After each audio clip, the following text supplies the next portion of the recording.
आप सभी दोस्तों को नमस्कार। आप सभी लोगों का मेरे चैनल ज्ञान कोश एजुकेशन चैनल पर स्वागत है। दोस्तों, इसके पहले हम आदिकाल पर 3 वीडियो बना चुके हैं, जिसका आप लोगों का बहुत अच्छा लाइक और सपोर्ट मिल रहा है। और मुझे लग रहा है कि आप लोगों को और भी अच्छा मटेरियल चाहिए विभिन्न कालों पर। तो मैं सोचा कि चलिए ठीक है, अगर मेरे प्रयास से आपको कुछ बेहतर लाभ मिल सकता है, आप सफल हो सकते हैं, यही मेरे लिए सबसे बड़ा उपहार होगा, यही मेरे लिए सबसे बड़ा प्रसाद होगा। तो आज मैं आदिकाल पर एक वीडियो लेकर के उपस्थित हूँ, जिसमें लगभग 50 से ज़्यादा क्वेश्चन पर चर्चा किया जाएगा। और सबसे बड़ी बात कि मेरे इस वीडियो में जो 4 विकल्प दिए हैं, चारों विकल्प के सभी विकल्पों पर व्याख्या भी किया जाएगा। और मेरा संकलन बहुत अच्छा आपको शायद लग रहा है, तभी आप मेरे चैनल को इतना अच्छा लाइक और शेयर भी कर रहे हैं। और फिर वही सिलसिला, वही कड़ी मैं लेकर के आपके सामने उपस्थित हूँ। तो आइए देखिए, हम लोग आदिकाल के बारे में आज पढ़ेंगे। पहला प्रश्न है कि खड़ी बोली का प्रथम कवि किसे माना जाता है। बहुत बहुत ही महत्वपूर्ण प्रश्न है। चाहे कोई भी परीक्षा हो, टेट हो, सुपर टेट हो, सी टेट हो, टीजीटी हो, पीजीटी हो, बीएड का हो, जीआईसी का हो, प्रवक्ता का हो, किसी भी चीज़ का हो, एलटी का हो, हर एक परीक्षा में ये सब प्रश्न पूछे जाते हैं। तो खड़ी बोली हिंदी का प्रथम कवि कौन माना जाता है, तो इसका सही उत्तर है ए, यानी अमीर खुसरो। अमीर खुसरो को हिंदी का प्रथम कवि माना जाता है खड़ी बोली का। ठीक है। और इसके अलावा जो दूसरा प्रश्न है, अपभ्रंश शब्द का प्रयोग सर्वप्रथम किसने किया। बहुत इंपॉर्टेंट प्रश्न है ये भी। अपभ्रंश शब्द का प्रयोग सर्वप्रथम किसने किया, तो इसका सही उत्तर है बी, यानी पतंजलि। पतंजलि ने अपभ्रंश शब्द का सबसे पहले प्रयोग किया था। ठीक है। और इसके बारे में थोड़ा सा हम लोग जान लेते हैं कि अपभ्रंश शब्द का प्रथम प्रयोग तो पतंजलि ने किया था। और स्वयंभू को, किसको, ध्यान दीजिएगा, स्वयंभू को अपभ्रंश का वाल्मीकि कहा जाता है। ठीक है। स्वयंभू को अपभ्रंश का क्या कहा जाता है, वाल्मीकि कहा जाता है। और पुष्पदंत को अपभ्रंश का भवभूति कहा जाता है। यह दोनों प्रश्न मोस्ट इंपॉर्टेंट है, आप इसको ध्यान दीजिएगा, क्योंकि यूजीसी नेट में भी पूछे गए हैं 2005 में। तीसरा प्रश्न है, भरत मुनि ने अपभ्रंश को नाम दिया है, मैंने क्या नाम दिया है। इसका सही उत्तर होगा सी, यानी कि देश भाषा। भरत मुनि ने अपभ्रंश को देश भाषा का नाम दिया है। यह भी यूजीसी नेट में पूछा गया 2008 में। और इसके व्याख्या के बारे में थोड़ा सा जान लें तो और बेहतर रहेगा। भरत मुनि यानी दूसरी तीसरी शताब्दी के रहे हैं जी। और अपभ्रंश को देश भाषा कहा है, जबकि विद्यापति ने अपभ्रंश से भिन्न प्रचलित बोलचाल की भाषा को देश भाषा कहा है। ठीक है। चौथा प्रश्न है कि जन्म काल की दृष्टि से कवियों का सही क्रम क्या है। जो आदिकाल के एक कवि हैं, ये जन्म काल की दृष्टि से सही क्या है, तो इसका उत्तर होगा सी, यानी कि चंद्रवरदाई, जगनिक, खुसरो और श्रीधर। ये चार जो है कि इसी क्रम से है। सबसे पहले चंद्रवरदाई, जिनका समय रहा है 1168 से 1192 ईस्वी। उसके बाद है जगनिक, जिनका जन्म 1173 ईस्वी के आसपास हुआ था। अमीर खुसरो का समय जो रहा है 1253 से 1325। और श्रीधर 14वीं शताब्दी के रहे हैं। ठीक है ना। इसके बाद पांचवा प्रश्न है कि पृथ्वीराज रासो के रचयिता का नाम बताइए। तो बहुत ही सिंपल क्वेश्चन है, आप इसको जानते भी हैं। सही उत्तर होगा चंद्रवरदाई। ठीक है ना। और अमीर खुसरो के बारे में आप जानते ही हैं कि अमीर खुसरो जो है कि ये मुकरियाँ, पहेलियाँ, खालिक बारी, दो सुखने, गजल वगैरह की रचना की है। जगनिक ने परमाल रासों की रचना की, जो 1230 ईस्वी में, जिसको आला खंड के नाम से हम लोग जानते हैं। नरपति नाल ने बीसल देव रासों की रचना की है। ठीक है। अगला प्रश्न हम लोग देखते हैं, प्रश्न नंबर 6। इनमें से कौन सा ग्रंथ लौकिक चरित माना जाता है, तो इसका सही उत्तर होगा ए, यानी कि भव सहित कहा, भविष्यत कहा, इसका सही उत्तर होगा। यह जीआईसी प्रवक्ता भर्ती 2017 में पूछा गया था। यह निम्नलिखित व्याख्या देखिए, निम्नलिखित ग्रंथों में से लौकिक चरित काव्य धनपाल कृत भविष्यत कहा को माना जाता है, जबकि योगसार परमात्म प्रकाश के लेखक जो इंदु हैं और पाहुड़ दोहा के लेखक राम सिंह हैं। ठीक है, अगला प्रश्न, नाथ संप्रदाय के प्रवर्तक इनमें से कौन थे? नाथ संप्रदाय, तो इसका सही उत्तर होगा ए। ठीक है ना, यानी कि गोरखनाथ। गोरखनाथ को नाथ संप्रदाय का प्रवर्तक माना जाता है, लेकिन कुछ विद्वान गोरखनाथ के जो गुरु मत्स्येंद्र नाथ थे, जिसको मच्छंदर नाथ भी कहा जाता था, तो मच्छंदर नाथ को भी कुछ विद्वान जो है नाथ संप्रदाय का प्रवर्तक मानते थे। और नाथों की संख्या की बात अगर किया जाए तो नाथों की संख्या 9 है, जिनमें नागार्जुन, जड़भरत, हरिश्चंद्र, सत्यनाथ, भीमनाथ, गोरक्षनाथ, चरपटनाथ, जलंधरनाथ और मलयार्जुन रहे हैं। ठीक है ना। अगला प्रश्न, महापुराण के रचनाकार कौन है? तो महापुराण के रचनाकार हैं पुष्पदंत, पुष्यदंत या पुष्पदंत कहा जाता है, जो महापुराण के रचनाकार हैं। और इनकी अन्य रचनाएं जो हैं 63 महापुरुष, गुणालंकार, यण कुमार चरियु, जसहर चरियु वगैरह, ये सब इनकी रचनाएं हैं। और पुष्पदंत को हिंदी का भवभूति कहा जाता है। शिव सिंह सेंगर पुष्पदंत को भाखा की जड़ कहा है तथा हिंदी का प्रथम कवि स्वीकार किया है। तो इनको हिंदी का प्रथम कवि भी स्वीकार किया गया है। और स्वीकार करने वाले कौन है, इसको बताने वाले कौन है? शिव सिंह सेंगर हैं। ठीक है, अगला 9वां प्रश्न जो है, राहुल सांकृत्यायन ने हिंदी का पहला कवि किसे माना है? इसका सही उत्तर होगा सी, सरहपा।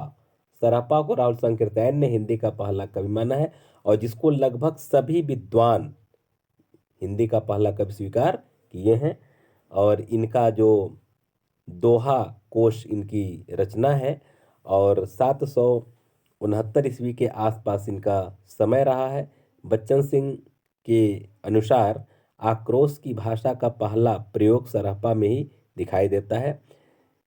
इसके अलावा जो सरहपा के शिष्य एवं लुइपा के गुरु थे, आचार्य रामचंद्र शुक्ल चरमरदाई को हिंदी का प्रथम महाकवि तथा पृथ्वीराज रासो को प्रथम महाकाव्य माना है।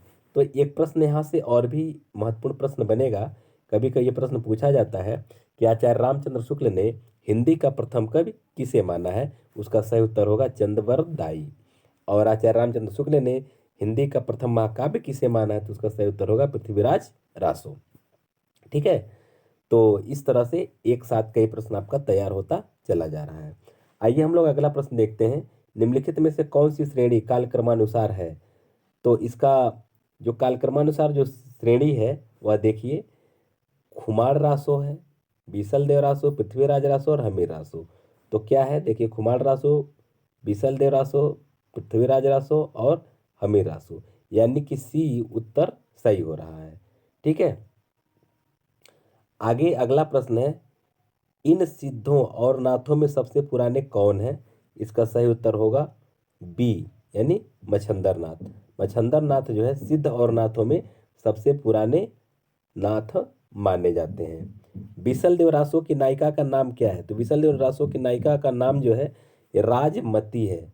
विकल्प नंबर आपका डी है, राजमती को बिसल देव रासो की नायिका कहा जाता है, नायिका स्वीकार किया जाता है। ठीक है ना। अगला प्रश्न है, आदिकालीन रासो साहित्य की मुख्य प्रवृत्तियों से संबंधित कौन सा कथन सही नहीं है? ठीक है, तो ये इसका उत्तर होगा ए, इस साहित्य में राष्ट्र प्रेम का सुंदर चित्रण किया गया है। मतलब ये सही नहीं है, क्योंकि इसमें राष्ट्र प्रेम का सुंदर चित्रण नहीं किया गया है आदिकालीन रासो ग्रंथ में। इसके अलावा बाकी सब विकल्प सही है, यानी युद्धों का सजीव वर्णन किया गया है, इसमें शौर्य और विलासता का स्वाभाविक और जीवंत चित्रण हुआ है, और श्रृंगार रस तथा वीररस का एक साथ चित्रण हुआ है। ठीक है ना, ये सब सारी चीज़ें इसमें थी, लेकिन ए नंबर का विकल्प सही नहीं है। आगे देखते हैं, इनमें से कौन सा ग्रंथ लौकिक चरित काव्य माना जाता है? इसमें है ए भविष्यत कहा। ठीक है ना, इसके पहले यह प्रश्न हम लोग पढ़ चुके हैं और यह यूपीपीसीएस और जीआईसी 2017 में पूछा गया था। ठीक है ना। अब इसको देखिए, इसके अलावा जो है कि ये जो योग सार जो इंदु की रचना है, परमानंद प्रकाश जो इंदु की रचना है, पाहुड़ दोहा मुनीराम सिंह की रचना है। अगला प्रश्न है, विद्यापति इनमें से किस रचना के आधार पर मैथिल कोकिल कहलाए। बहुत इंपॉर्टेंट प्रश्न है, यूपीपीसीएस से और जीआईसी 2017 में पूछा गया है। पदावली, पदावली नामक जो रचना है, इस रचना पर इनको मैथिल कोकिल की उपाधि मिली है। ठीक है ना। इसके अलावा इनकी अन्य रचनाएं जो है कीर्तपताका, कीर्तलता भी है, जो अवहट भाषा में इन्होंने लिखा है। और कुछ विद्वान इन्हें श्रृंगारी मानते हैं, कुछ भक्त कवि मानते हैं, कुछ रसवादी कवि मानते हैं। तो कौन कौन श्रृंगारी मानते हैं ये देख लिया जाए कि हर प्रसाद शास्त्री, रामचंद्र शुक्ल, सुभद्रा झा, राम कुमार वर्मा और राम वृक्ष बेनीपुरी, ये लोग इनको विद्यापति को श्रृंगारी कवि मानते हैं। बाबू ब्रज नंदन सहाय, श्याम सुंदर दास, हजारी प्रसाद द्विवेदी, ये लोग उनको भक्त कवि मानते हैं। जबकि जॉर्ज ग्रियर्सन, नागेंद्र नाथ गुप्त और जनार्दन इनको रहस्यवादी कवि मानते हैं। 16वां प्रश्न है, चंदन बाला रास के रचयिता कौन है। तो इसका सही उत्तर होगा डी यानी आसगु। आसगु ने चंदन बाला रास की रचना की है। इसके अलावा जो है अन्य जो रचनाएं हैं, जैसे जिन धर्म सूर्य जो है वह स्थूलभद्र रास की रचना किए हैं। विजय सेन सूर्य रेवंत गिरी रास की रचना किए हैं। जिन दत्त सूर्य जो है उपदेश रसायन रास, चर्चर, कालस्वरूप, कुलक, ये सब ग्रंथ की रचना किए हैं। 17वां प्रश्न देख लिया जाए, अमावस के घर झिलमिल चंदा, पूनम के घर सूर, नाद के घर व्यंद गर्जय, वाजत अनहद तूर। उपयुक्त काव्यांश में अनहद नाद की स्थिति को व्यक्त करने वाले योगी संत का क्या नाम है। इसका सही उत्तर होगा बी यानी कि गोरखनाथ। ठीक है ना। आगे बढ़ते हैं हम लोग। अगला प्रश्न, क्वेश्चन नंबर 18, पृथ्वीराज रासो को कितने सर्ग में बांटा गया। कितने सर्ग हैं, ये बहुत इंपॉर्टेंट प्रश्न है, अक्सर पूछा जाता है। देखिए, जीटीसी प्रवक्ता 2017 में पूछा गया है। इसका सही उत्तर होगा 69 माने 69 सर्ग। सर्ग को पृथ्वीराज रासो में समय के नाम से जाना जाता है। सर्ग को समय कहा जाता है, यानी कि 69 समय में इसको बांटा गया है। और एक प्रश्न और बहुत इंपॉर्टेंट है, इसमें 68 प्रकार के छंदों का प्रयोग किया गया है। और ये चंद्रबरदाई को छप्पय छंद का बादशाह कहा जाता है, क्योंकि छप्पय छंद का प्रयोग इन्होंने बहुत अधिक किया है। ठीक है। अगला प्रश्न है 19, भाषा की कसौटी पर यदि ग्रंथ को कसते हैं तो और भी निराश होना पड़ता है, और भी निराश होना पड़ता है। यह क्योंकि वह बिल्कुल बेठिकाने हैं, उसमें व्याकरण आदि की कोई व्यवस्था नहीं है। आचार्य शुक्ल उक्त कथन किस ग्रंथ के आधार किस ग्रंथ के संदर्भ में कहा है। तो पृथ्वीराज रासो के संदर्भ में कहा है, इसको ध्यान दीजिएगा। ठीक है। 20वां प्रश्न है, निम्नलिखित में से किस रचना में कड़वक शैली का प्रयोग नहीं हुआ है। तो इसका सही उत्तर है सी यानी कि पाहुड़ दोहा। पाहुड़ दोहा में कड़वक शैली का प्रयोग नहीं हुआ है, बाकी सब में प्रयोग हुआ है। अगला प्रश्न है, सांकेतिक अर्थ रखने के कारण इन वाणियों की भाषा को सांध्य भाषा कहा गया है। माने किसकी वाणियों को सांध्य भाषा कहा गया है। इसका सही उत्तर होगा ए सिद्धों की। सिद्धों की भाषा को सांध्य भाषा कहा गया है। ठीक है। अगला प्रश्न, आदिकाल के किस कवि की भाषा हिंदी में वर्तमान रूप के सर्वाधिक निकट है। इसका सही उत्तर होगा डी यानी अमीर खुसरो। अमीर खुसरो की भाषा जो है वर्तमान हिंदी का जो स्वरूप है उसके काफ़ी निकट है। ठीक है। क्योंकि और इनको हिंदी की खड़ी बोली का प्रथम कवि भी माना जाता है। और आदिकाल के कवि जो हैं अमीर खुसरो, इनकी भाषा जो है वर्तमान स्वरूप के काफ़ी निकट है। मुल्ला दाऊद निर्गुण धारा के प्रेम मार्गी सूफी शाखा के कवि हैं। मुल्ला दाऊद ने अवधी भाषा में चौपाई छंद का प्रयोग चंदायन नामक कृति में किया है और चंदायन की रचना 1369 ईस्वी में किया गया था। मुल्ला दाऊद को राम कुमार वर्मा ने सूफी काव्यधारा का प्रथम कवि माना। यानी इसको बहुत इंपॉर्टेंट प्रश्न है कि राम कुमार वर्मा जो है यह मुल्ला दाऊद को सूफी धारा का प्रथम कवि माना है।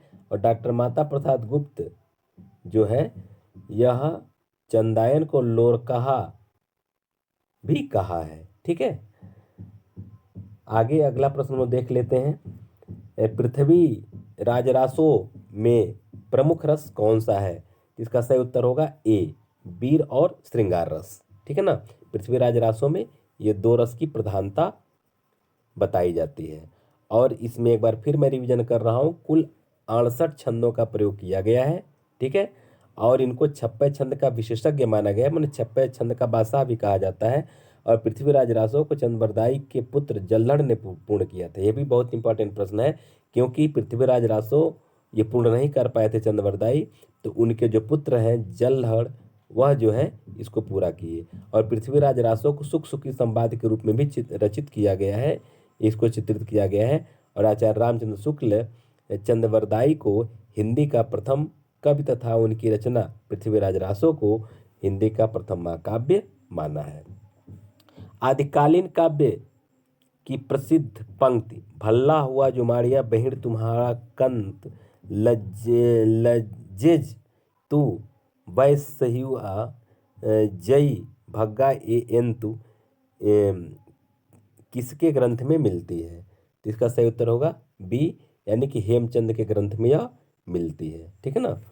और हेमचंद गुजरात के सोलंकी राजा सिद्धराज जयसिंह और उनके भतीजे कुमारपाल के दरबारी थे।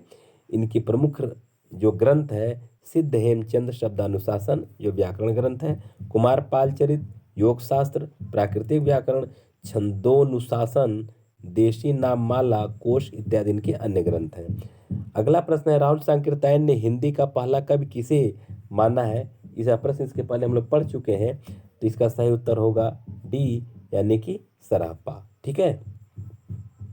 अगला प्रश्न है, सिद्धों की वाणियों को हिंदी काव्यधारा के नाम से जाना है, मतलब किस काव्यधारा के नाम से काव्यधारा के नाम से किसने संग्रहित किया है? यानी सिद्ध की वाणियों को हिंदी काव्यधारा नामक पुस्तक के नाम से किसने संग्रहित किया है? इसका सही उत्तर होगा ई, यानी महापंडित राहुल सांकृत्यायन ने। अगला प्रश्न हम लोग देखते हैं, आदिकाल के कवि सरहपाद की कवि परंपरा में विकसित नाथ पंथ के हठियों का पल्लवन आगे चलकर इनमें से किस कवि में हुआ? इसका सही उत्तर होगा सी, यानी कि कबीर में। ठीक है ना। अगला है 28वां प्रश्न, बौद्ध धर्म के सिद्धांतों में देश की बदलती हुई परिस्थितियों ने जिन नवीन भावनाओं की सृष्टि की, उन्हीं के परिणाम स्वरूप सिद्ध साहित्य की रूपरेखा तैयार हुई। सिद्ध साहित्य का प्रादुर्भाव विषयक यह कथन इसमें से किसका है? यानी यह कथन कौन कहे हैं? इसका सही उत्तर होगा ए, यानी कि राम कुमार वर्मा। अगला प्रश्न है, नागरिक प्रचारणी सभा में प्रकाशित पृथ्वीराज रासो के संस्करण को प्रामाणिक मानने वाले विद्वान इनमें है? माने कौन विद्वान जो है कि नागरिक प्रचारणी सभा में जो पृथ्वीराज रासो का संस्करण जो प्रकाशित हुआ था इसको प्रमाणिक मानते हैं? इसका सही उत्तर होगा बी, यानी कि कर्नल टॉड। और किन लोगों ने पृथ्वीराज रासो को प्रमाणिक माना है, किसने अप्रमाणिक माना और कौन अर्ध प्रमाणिक माने? इसको थोड़ा सा जान लिया जाए। तो प्रामाणिक रचना मानने वाले लोगों में है श्याम सुंदर दास, मिश्र बंधु, मोहनलाल, विष्णुलाल पांड्या और कर्नल टॉड। अप्रामाणिक मानने वाले लोगों में है आचार्य रामचंद्र शुक्ल, कवि राज श्यामल दास, गौरी शंकर, हीराचंद ओझा, बुल्हर और मुरारी दीन। अर्ध प्रमाणिक मानने वाले हैं आचार्य हजारी प्रसाद द्विवेदी, डॉक्टर दशरथ ओझा, डॉक्टर सुनीति कुमार चटर्जी और मुनिजिन विजय। तो इस तरह से ये भी जानना जरूरी है, भरतेश्वरी बाहुबली रास इनमें से किस काव्यधारा का ग्रंथ है? तो ये सही उत्तर होगा ए, यानी जैन साहित्य का है। 31 है, इनमें से कौन सी रचना शिलांकित है? वर्ण रत्नाकर, बसंत विलास, उक्ति व्यक्ति प्रकरण या राउरवेल? तो इसका सही उत्तर होगा राउरवेल। राउरवेल जो कि शिलांकित रचना है। इसकी रचना रोडा कवि ने किया है। यह रचना 10वीं 11वीं शताब्दी में किया गया है और गद्य पद्य मिश्रित चंपू काव्य है। इसमें नक्श की श्रृंगार परंपरा का आरंभ राउरवेल से माना जाता है। वर्ण रत्नाकर मैथिली हिंदी में रचित ज्योतिरीश्वर ठाकुर की गद्य की प्रथम रचना है। इसका ढांचा विश्वकोशात्मक है। उक्त व्यक्ति प्रकरण दामोदर शर्मा द्वारा रचित ग्रंथ है। आदिकालीन साहित्य से संबंधित इनमें से कौन सा कथन सही नहीं है? इसका सही उत्तर होगा बी, दोहा कोश और चर्या गीत की भाषा शैली में कोई अंतर नहीं है। यह आदिकालीन साहित्य से संबंधित नहीं है, बाकी सब आदिकालीन साहित्य से संबंधित है। अगला प्रश्न है, रचना और रचना की दृष्टि से कौन सा विकल्प सुमेलित नहीं है? इसको ध्यान देंगे तो इसका सही उत्तर होगा ए, कि प्रबंध चिंतामणि यह जो है यह रचना और रचनाकार के दृश्य से सुमेलित नहीं है। बाकी जो है कि हम यहाँ देख सकते हैं कि कौन रचना और रचनाकार किस तरह से सुमेलित है। यानी प्रबंध चिंतामणि मेरुतुंग इसके रचनाकार हैं। पाहुड़ दोहा के राम सिंह, नेमिनाथ चरिव के हरिभद्र सूर्य, भविष्यत कहा के धनपाल और नेमिनाथ चौपई के विजयचंद्र सूर्य। ठीक है, आगे बढ़ते हैं। जसहर चरित के लेखक कौन है? इसका सही उत्तर होगा बी, यानी कि पुष्पदंत। ठीक है, उसके बाद पौम चरिव के स्वयंभू हैं, भविष्यत कहा के धनपाल हैं और संदेश रासक के अब्दुल रहमान है। अगला है, दब्ब सहाव पयास नामक अपभ्रंश में लिखित ग्रंथ की रचना किसने की है? आसग, शालिभद्र सूर्य, देवसेन या जिनधर्म सूर्य ने? तो इसका सही उत्तर होगा देवसेन ने। ठीक है, आगे बढ़ते हैं। संदेश रासक किस प्रकार का काव्य है? प्रबंध काव्य है, खंड काव्य है, महाकाव्य है या मुक्तक काव्य है? तो इसका सही विकल्प होगा बी, यह क्या है? खंड काव्य है। ठीक है, इसके बाद अगला प्रश्न है, आलवर की संख्या कितनी मानी जाती है? आलवर जो भक्त हैं उनकी संख्या कितनी मानी जाती है? तो इसका उत्तर होगा बी, यानी इसका संख्या माना जाता है 12। ठीक है, इसके बाद जो है आते हैं हम लोग अगले प्रश्न पे। अपभ्रंश की भाषा में निम्नलिखित रामचरित कौन सा है? तो उत्तर सही उत्तर होगा सी, क्योंकि यह रामायण, रामचंद्रिका, पौमचरी और महापुराण में कौन जो है अपभ्रंश भाषा में लिखित रामचरित्र है? इसका उत्तर होगा सी, यानी कि पौमचरी। ठीक है ना। अगला प्रश्न है, पुस्तक जलधड़ हथ दे चल गज्जन नृपकाज इस पंक्ति में किस पुस्तक के बारे में संकेत किया गया है? इसका सही उत्तर होगा डी, यानी कि पृथ्वीराज रासो के बारे में चर्चा किया गया है। ठीक है, पृथ्वीराज रासो की भाषा क्या है? डिंगल, पिंगल, अपभ्रंश या अवधि? अक्सर ये बार बार पूछा जाता है। इसका भाषा होगा डिंगल। डिंगल भाषा का प्रयोग इसमें किया गया है। ठीक है, इसके बाद हम लोग आते हैं, निम्नलिखित में से कौन सी रचना अपभ्रंश के प्रभाव से मुक्त हिंदी की रचना मानी जाती है? तो सही उत्तर होगा सी, यानी कि विशलदेव रासो। ठीक है, आगे हम लोग देखते हैं। डॉक्टर राम कुमार वर्मा ने अपने इतिहास ग्रंथ हिंदी साहित्य का आलोचनात्मक इतिहास में हिंदी का पहला कवि किसे माना है? इसका सही उत्तर होगा डी, यानी कि स्वयंभू ने। ठीक है ना, स्वयंभू को डॉक्टर राम कुमार वर्मा हिंदी साहित्य का पहला कवि माना है। अगला प्रश्न है, नाथ साहित्य का आरंभकर्ता किसे माना जाता है? इसका उत्तर होगा सी, कि नाथ साहित्य का आरंभकर्ता गोरखनाथ को माना जाता है। 47वां प्रश्न है, हिंदी का प्रथम महाकाव्य किसे माना जाता है, तो पृथ्वीराज रासो को माना जाता है। इसके पहले आप पढ़ चुके हैं कि पृथ्वीराज रासो को प्रथम महाकाव्य माने हैं आचार्य रामचंद्र शुक्ल ने। ठीक है ना। अगला प्रश्न है, प्रत्येक देश की साहित्य वहाँ की जनता के चित्तवृत्ति का संचित प्रतिबिंब होता है, यह कथन किसका है? इसका सही उत्तर होगा डी, यानी आचार्य रामचंद्र शुक्ल का यह कथन है। ठीक है, आगे बढ़ते हैं। एक वाक्यांश देखिए, आध्यात्मिक रंग के चश्मे आजकल बहुत सस्ते हो गए हैं, उन्हें चढ़ाकर जैसे कुछ लोगों ने गीत गोविंद के पदों को आध्यात्मिक संकेत बताया है, वैसे ही इन पदों को भी। यह किसके पदों की तुलना आचार्य शुक्ल ने गीत गोविंद से की है? इसका उत्तर होगा ए, यानी कि विद्यापति ने।